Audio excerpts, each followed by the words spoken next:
Before we begin, I'm gonna get 3 things out of the way. Yes, I'm employed. Yes, I've seen Heated Rivalry. And yes, I survived the BTS pre-sale. Yeah. Hello everyone, it's Lynn again, and I'm back with a Q&A. I haven't done a sit-down chatty video in so long. So I asked y'all on Instagram to submit some of your questions, and we're gonna catch up. I'm gonna talk about some of my favorites from last year as well, because I didn't do a 2026 favorites, or 2025. Oh my goodness, my brain is fried. Why are you so aesthetic? I don't know, man. It's a lifestyle. I've been aesthetic since I was like 15, 16. You either got it or you don't. Actually though, I also got a few questions about room decor, home decor tips, how to decorate an apartment for the first time.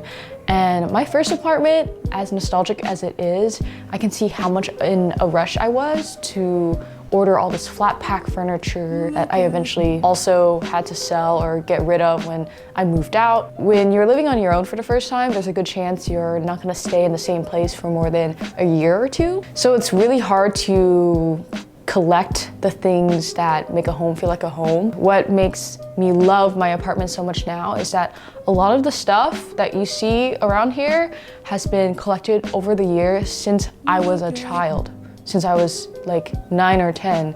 That includes my books, the artwork I have up on my walls, some of my furniture. I've bought little by little from curio shops, antique shops, flea markets, thrift stores. And you can't buy a sense of style or an aesthetic overnight. My real answer is it takes time, and I've been at it for almost 10 years. When I go shopping now, whether it's at a boutique store or going thrifting with friends, I just know what I like. I'm not indecisive over like, should I experiment and try something new? Like, does this really suit me? If I'm gonna buy something, I usually know like from the get-go, even if I ask for my friend's advice. That type of decisiveness, especially for a Libra, only comes with time and maturity. So another question, how do you become more confident? You've probably seen the 2016 trend where people post photos from 10 years ago. 2016 was not a good year for me.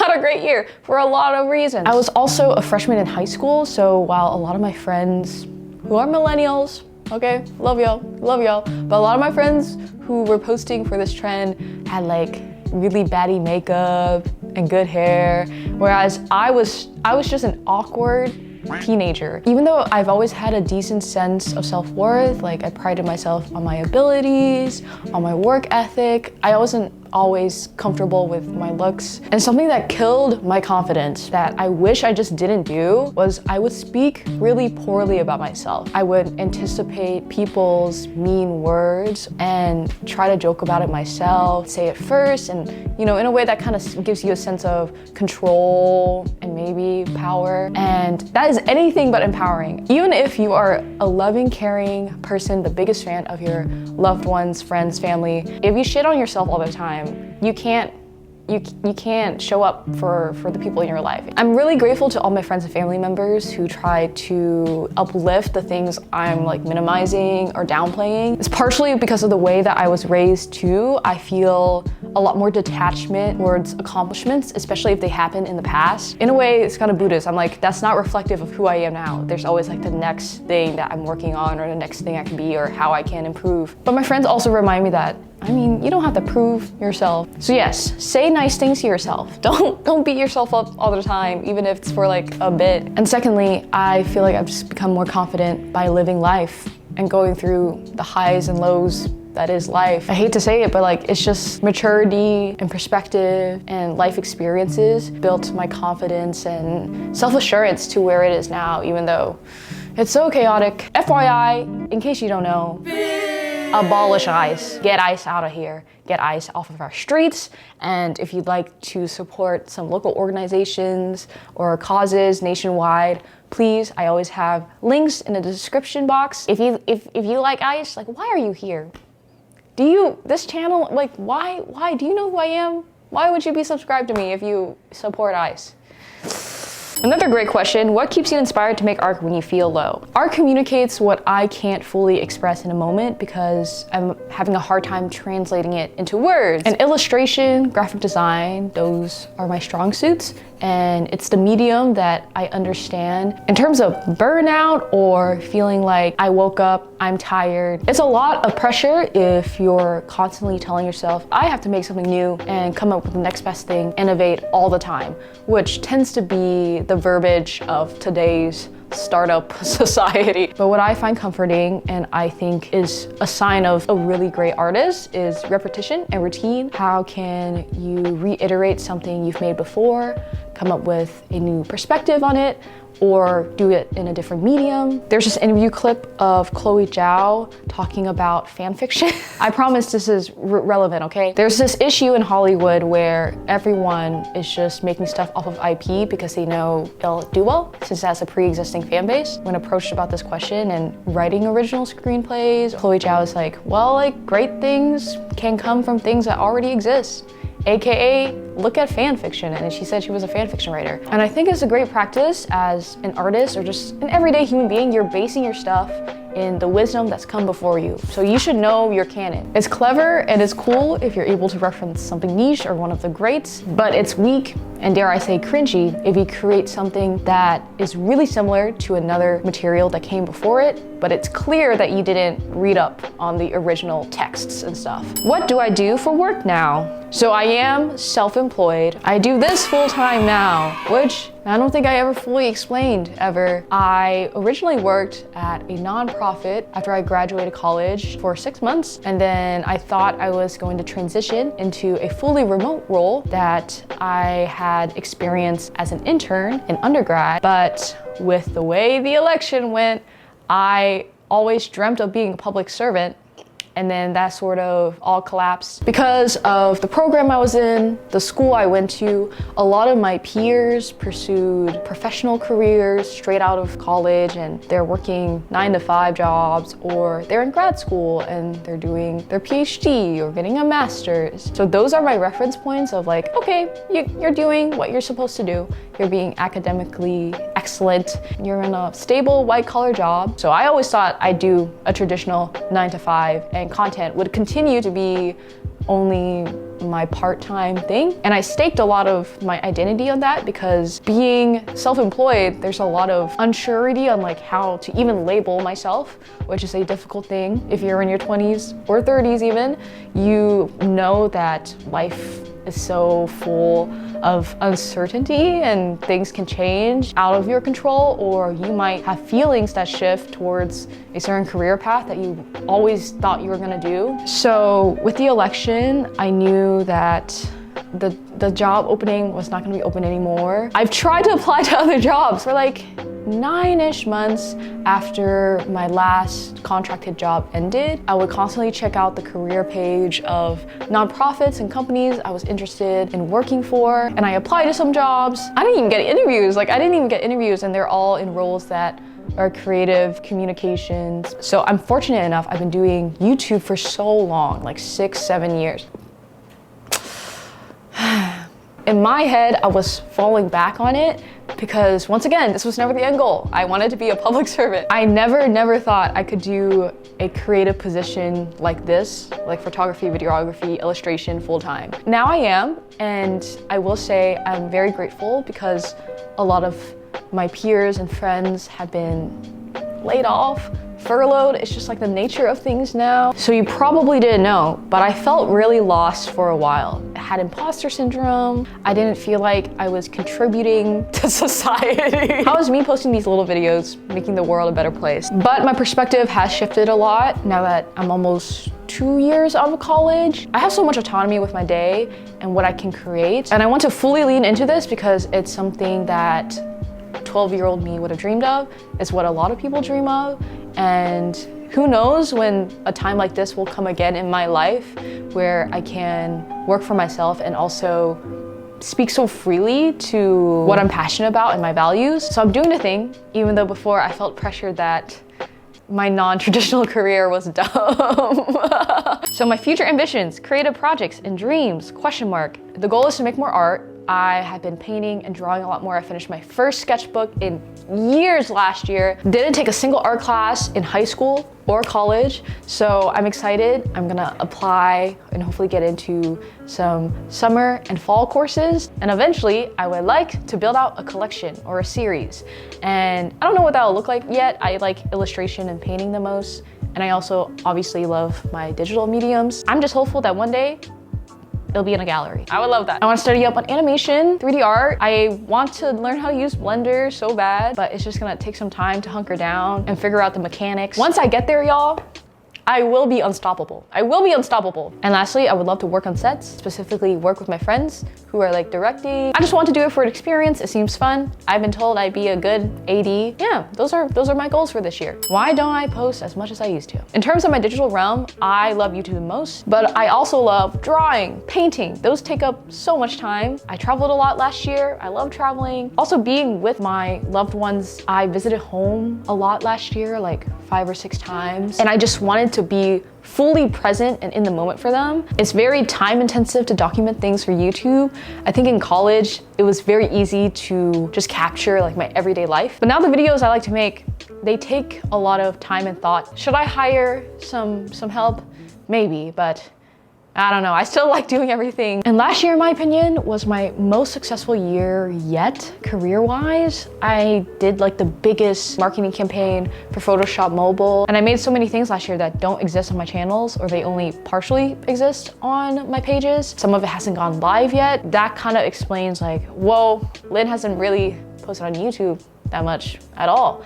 And this year, I'm hoping that I can take it a little bit slower with the work that comes in, focus on my art and making YouTube videos, because I would like to make YouTube videos about my art. I think that'll be really fun. Of course, I'll continue to do my apartment videos and give you little updates about life here and there. That is what I'm envisioning. It'll be good. It'll be good. Thank you for sticking it out. I appreciate every single one of you. Can you do a kickflip? No, but my Smiskies can. My MBTI, I am an ENFPA. How do I store and organize footage? I use SSDs. I should probably get one of those like big storage solution things. But right now I just use the Samsung 4 terabyte SSD. Top 3 food wrecks in DC/New York City. Okay, for DC, pho 75, Roslyn. It's like one of the best bowls of pho that you'll have in a DMV besides like an auntie's kitchen. It was like 10 bucks, like $10.50. You cannot find pho anywhere in the US for like less than $15 nowadays. So I think it's pretty great, cash only. My order is a small #1 with pickled onions, and you put sriracha in the pickled onions, mix it up, and you use that as kind of like banchan to eat with the meat. And after you have pho, you're gonna go to the Froyo store right next door. Great business model if whoever came up with them being neighbors, because this Froyo store has the greatest plain yogurt. You can get toppings too if you like, but their plain yogurt is so good. They also have taro, mango, strawberry, chocolate, so good. I used to go there all the time in college. My favorite Ethiopian Eritrean restaurant used to be Kiren, but they had a fire like a year or 2 ago and they still haven't reopened, which makes me really sad. And for nostalgic vibes, I used to live by a French bakery called Je ne sais quoi on DuPont Circle. They're so sweet. I always got their raisin bread, their pain au raisin. New York, I haven't lived here as long, but I've had really yummy food. First off is Mombar, an Egyptian place in Astoria. The time I went, it was just run by this one uncle. Like he did all the busing, the serving, the cooking, the cleaning, and it was the best vibes ever. Yummy ass food. Like the lamb I had that day, oh my gosh. Oh my gosh. Thai diner in Nolita, and you have to go there for breakfast. Their breakfast menu is so special. Their crispy rice egg is my favorite dish. It reminds me of what my mom's garden smelled and tasted like growing up. And their breakfast burrito is also pretty good, and they have great shakes. Like they have a pandan shake, they have a mango shake. It's fire. And my third option is High Collar, that's in the East Village. My favorite Japanese spot. You can go for lunch and you can go for dinner. There's jazz nights on Sundays. They have great drinks. I love them there. Their bar area is so cute. That's where I had my birthday party last year. Those are my recommendations, and I am right. All these places are so good. Thoughts on Heated Rivalry? It's fire, man. In episodes 1 and 2, I'm like, okay, this is intense. But then once we get to episode 3 and then the character arcs really start to deepen and you get to see all this gnarly emotion. Man, they're so good at act. The 2 lead actors are amazing actors. It's their debut on television, right? The fact that Connor, is that his name? Connor just learned Russian and he sounds that good. I also love that Hudson, I've seen some interview clips of him talking about his studying. I love that he read up on some iconic gay and lesbian characters in past like shows and movies. You can really just see it. Like the man is yearning. You can see it in his eyes. And now we're gonna dig into my favorites. Perfect segue, favorite queer media. I recently watched Lord of the Rings Extended Edition for the first time, so I've seen LOTR before. It's a childhood classic for me, okay? But I never realized how homoerotic Frodo and Sam's friendship is. But my real answers though is Portrait of a Lady on Fire and Yuri on Ice. Portrait of a Lady on Fire, beautiful. devastating. Yuri on Ice, also beautiful and devastating because we're never gonna get a prequel, sequel, anything. Like Mappa just wrung us high and dry. So some of my favorite queer media are also books, and I read quite a few queer stories last year. My favorite books of 2025, I've talked about it before on my channel. Hijab Butch Blues by Lamia H. East of Eden by John Steinbeck. Giovanni's Room. I mean, I can't believe it took me so long to read this book. I remember when I got to the end, I was in a coffee shop and I was just like, dang, I really wish I wasn't reading this in public right now. Honorable mention is a short story from this collection by Norman Erickson Pasaribu. Happy Stories, mostly, are 12 short stories about being Indonesian, queer, religion. And my favorite one from here is called Welcome to the Department of Unanswered Prayers. This short story filled a hole in me that I didn't know existed. Favorite recent thrift finds. I got this blazer while I was in Japan last year in the winter time, and I also found this hat. I love the silhouette of hat because I think it looks good with my wolf cut. Sometimes when I wear a ball cap, I think it deflates my hair too much and you don't get like the... While I was in Japan, I also picked up some CDs because there's a lot of CDs at every book off, hard off, and I can see myself collecting more international versions of physical media in the future. My friends gifted me these 2 bracelets. I believe they got it from a flea market, but I know they got it secondhand. Thank you, Jen and Tracy. Also, this scarf I got from ThredUp. It was actually a few years back, so not a recent thrift find. It's so special, unique. I love the colorway, the sparkles. And last year, and also this year, I am making more of an effort to buy used tech, and I got my camcorder, which I filmed so much of Japan on. I also filmed Zoran's inauguration on. B&H has a ton of used options if you're looking for something that's more affordable and probably a bit easier on the environment. Favorite place I visited? Vietnam. I love Vietnam. Last year I went to Hanoi.